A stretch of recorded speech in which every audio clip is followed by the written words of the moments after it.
Our project was to tear down a portion. Well, let me start by saying, if you've been to Seattle, you probably know the Alaskan Way Viaduct. It's along the waterfront in downtown Seattle. It's actually almost 60 years old. It's the two-story, two-level structure. And back in 2001, we had an earthquake that really showed the vulnerability of it, and we had a governor that stepped up to the plate and said it's time to replace this. So when we finally got this last year to the point of tearing down the southern 1 mile section of this, and we're going to replace it, by the way, with a deep bored tunnel, 1.7 miles long. I mentioned this to some of you. In just a couple months, we're going to start taking delivery of the world's largest boring machine coming from Japan. I mean, the pictures of it are just incredible. And so this was a project where we were going to close the viaduct for 9 days. So this is really quite similar to California, probably, in terms of trying to raise public awareness of this Carmageddon-like situation and having people realize that, in fact, the traffic flow is going to be interrupted. About 110,000 cars a day on this structure, north-south through the heart of Seattle. And so our goals were to certainly raise awareness of the traffic changes coming, but also to sort of honor the demise of this structure that has been part of the Northwest for 60 years. So with that, we started with a number of things, and let me just see what I want to cover here. Yeah, we wanted to give it a good send-off and call attention to what was coming, the 9-day closure. So Connie, take the next slide. Okay, so we did this in a number of ways. We used some traditional tools, public outreach, handouts. We also did project web pages, visualizations, reaching out to the public through different meetings, and then we also have what we call it our What's Happening Now page. When we have activities where we have multiple things going on and they're changing all the time, we have one page on the web that just kind of tracks that, and people know they can go there and find out what's going on.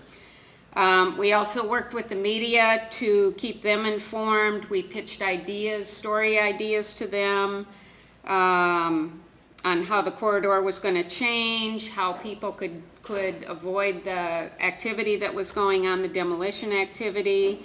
And then we put out daily news releases just to share our progress as we move through that activity. So. And a lot of the media outlets created their own pages in terms of getting their viewers and readers ready for the coming event. Let's see.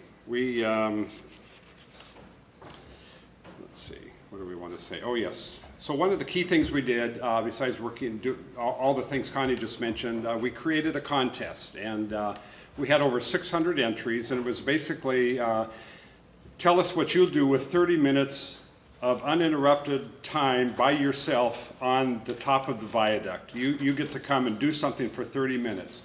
It was very popular, and we had, of course, all kinds of people who said they wanted to get married on the viaduct, and one group, I think, wanted to come up and set up their easels and paint the city landscape. As it turns out, I may be jumping ahead, no, I'm not. Yeah, as it turns out, we awarded two winners. You can see there, Rat City Roller Girls and the Seattle Cossacks, a stunt motorcycle group. And believe me, that got a lot of media attention. And again, the underlying purpose of this was to keep this in front of the public's mind, to realize this viaduct was going to be closed for 9 days, and they had to start planning and making alternative routes, whether that was water taxi or bike to work or whatever. So this got all kinds of coverage. And one of the things we did too, as we note here, we had a panel of judges for the 600 entries, and we included 2 local talk show hosts who have been critical of transportation, and that was a way to involve them. So that's maybe one thing you could think about if you do something like this.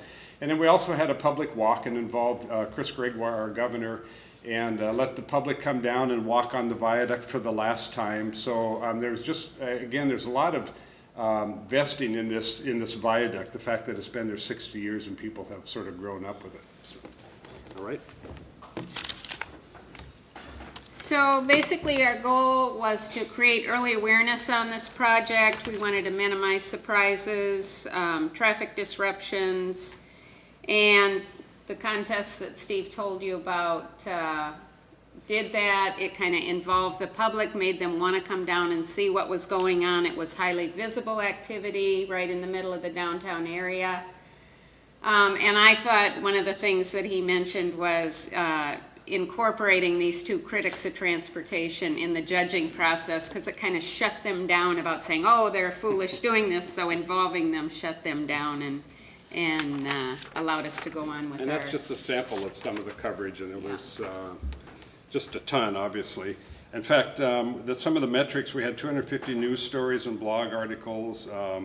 We did 17 media releases and advisories. We did 60 media interviews during this time.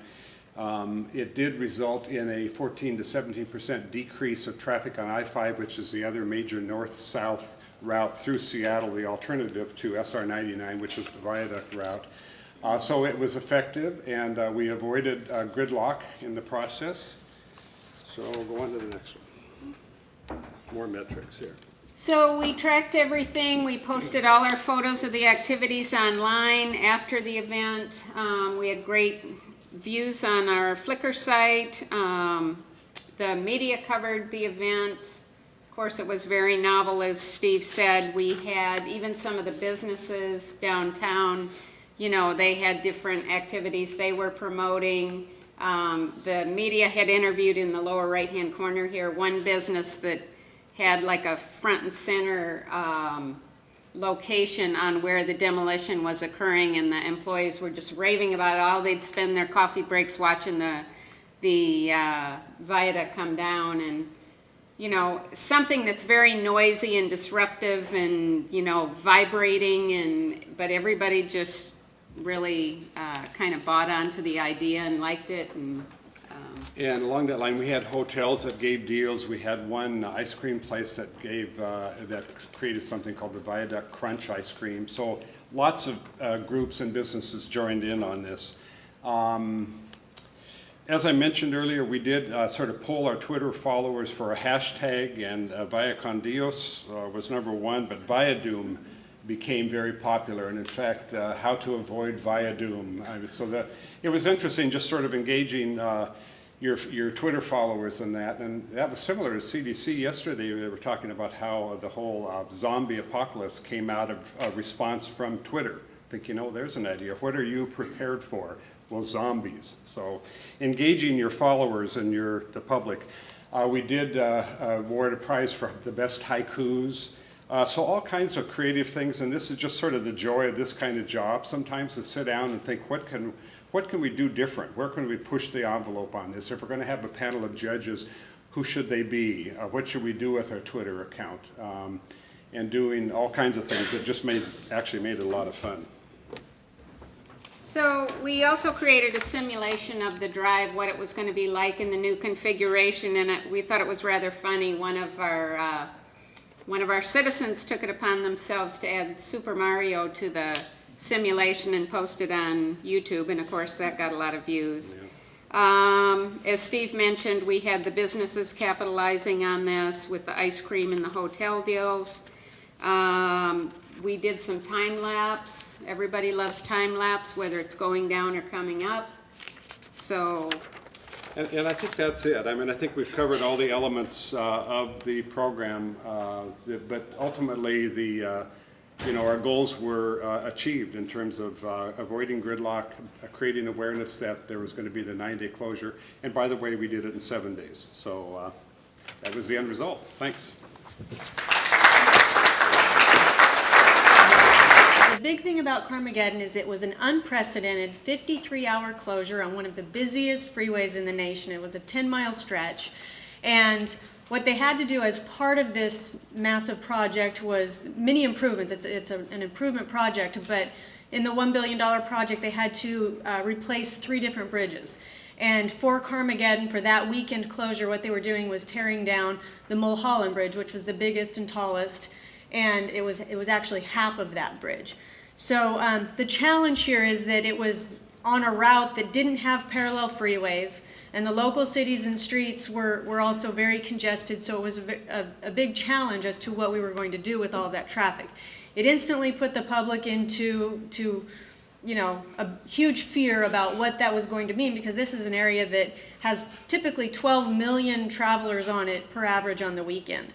There's a lot of gridlock on there regularly. So everyone was just literally freaking out, saying, oh my gosh, what are you guys thinking? This is impossible, you can't do it. So I'm going to share with you something that a member of the public actually put together. There were all kinds of videos. This thing just got legs of its own. And we put out 3 PSAs, but like I said, this is something we wouldn't have put out ourselves, but it really gives you an idea of how the public was responding to it. And in the end, it actually helped us because it really got people's awareness and the attention going on that. So let's see, can you, there you go.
Sampling of how the public was responding to this huge closure that was going to be occurring. During a press conference, a county supervisor kind of just threw out the term Carmageddon.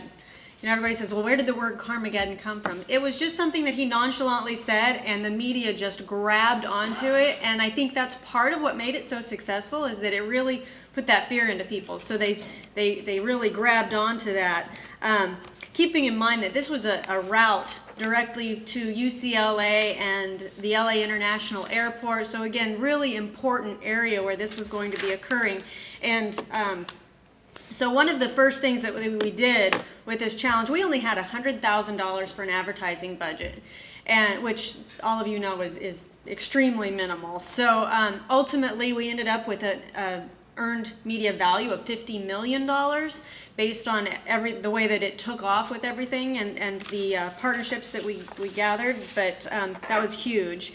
And one of the first things that we did with such a big challenge was realize that we needed to identify all of our partners immediately for all of the agencies that would be involved, and sit down and start meeting with them regularly and go over our approach and our strategy. And that was significant for us, because what it really did was made sure that we were meeting with people who had connections, people who had contacts. No matter how hard anyone tries, you aren't going to be able to do the same that you could do with all of those minds together.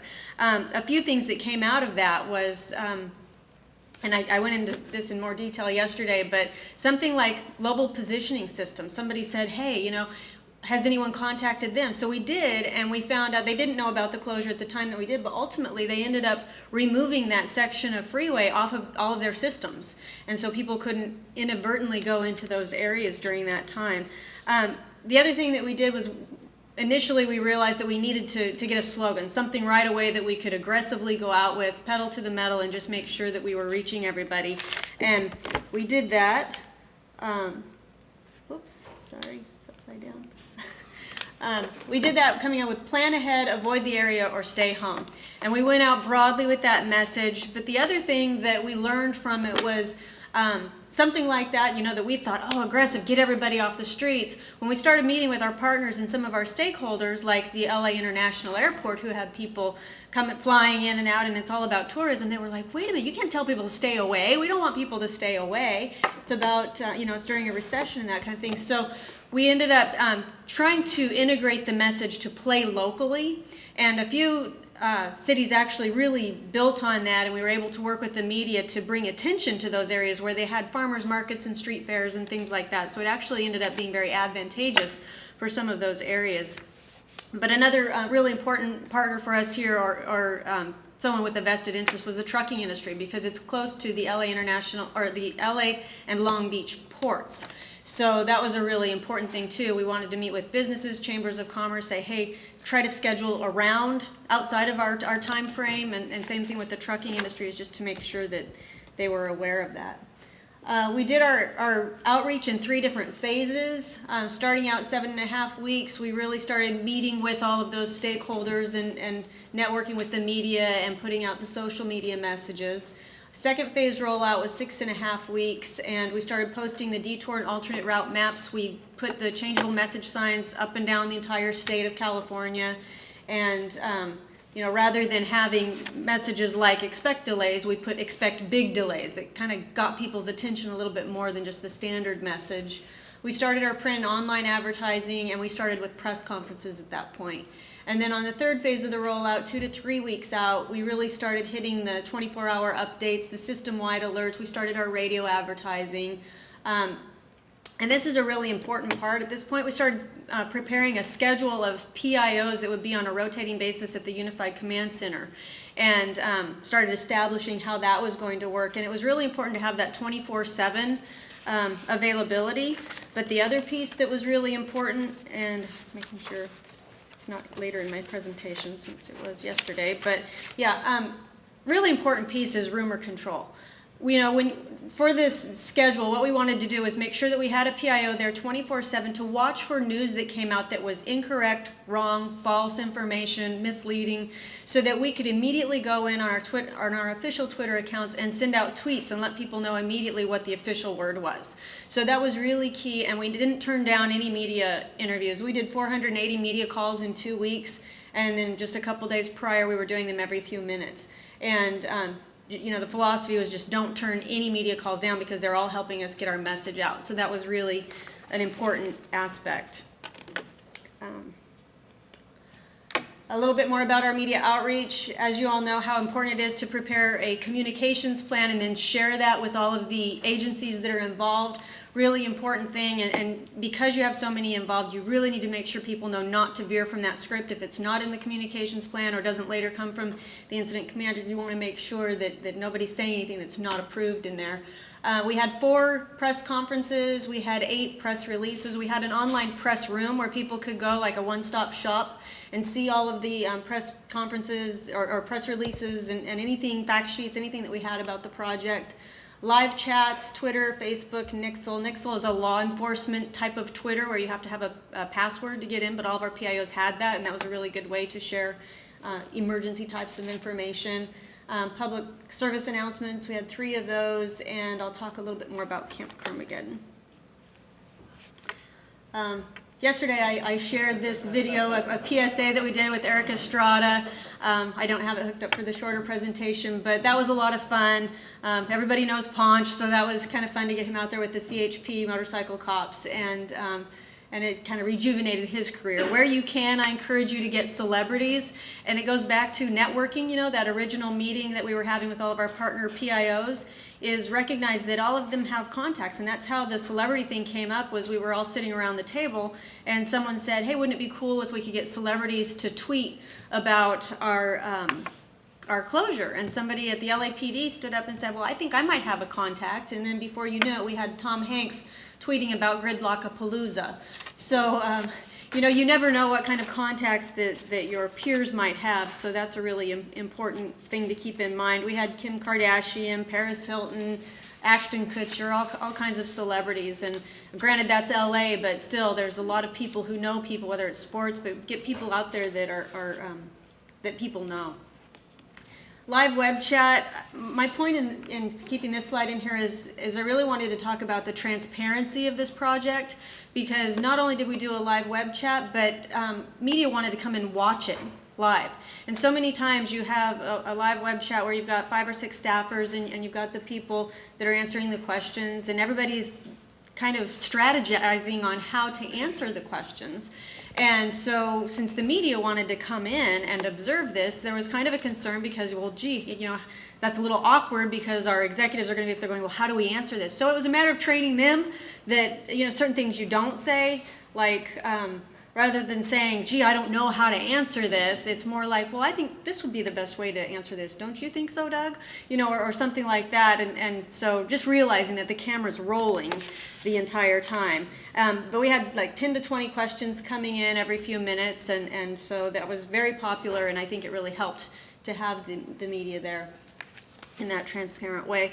The private sector outreach was really the way that really helped make this successful. For Facebook, you know, you don't know unless you ask. And in this case, we called Facebook and said, hey, would you guys be willing to do an ad? They did a free ad for us, which was worth over 6.5 million impressions. We had AAA, again, their database is 6 million people, and so they're very popular and great to work with for folks like us. But over 5,000 visitors on their web page. People really had fun with the 405 freeway, so everything was 405. A lot of things that you saw. So the cost of a helicopter tour over the site and in the area, instead of more than $500 typically, it was $405. Number of Twitter postings that tourism posted was 405. Number of things to do in a 53-hour closure, 53 things to do in a 53-hour closure was posted by the county supervisor. And the other one I'll mention is the cost of JetBlue fares, airplane fares between Burbank and Long Beach sold out really quickly. They were only $4. And people did it to either commute or just to kind of see what was going on underneath, but people really liked that. The bike advocates thought up, hey, we should offer to challenge them to a race, and sure enough, they did this big race, and the bicyclists won, and the media loved it. They picked up on that. So little fun things like that. This time on Carmageddon 2, we actually ended up organizing a couple of those things that people came up with on their own last time.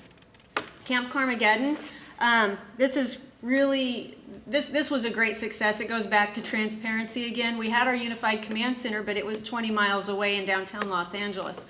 And especially since everything was going so well, there was free traffic flow, and everything was, you know, everything was going really good.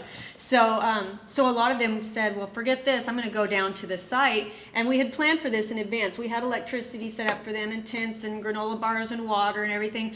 But it really helped us because we were able to keep in a 10-mile closure all the media in one place. It was like a staging area, but we also took them down and let them have a front row seat to the demolition, which was really, really cool.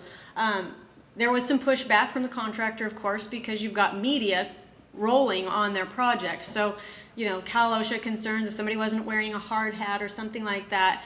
But with the media that was there and the way that we could be using them to get our message out, it was just wonderful because they had the information right there, and it kept them attracted to be there and carry the story, which was really advantageous to us to keep getting that message out. But really, really just a really good idea to let them get so involved.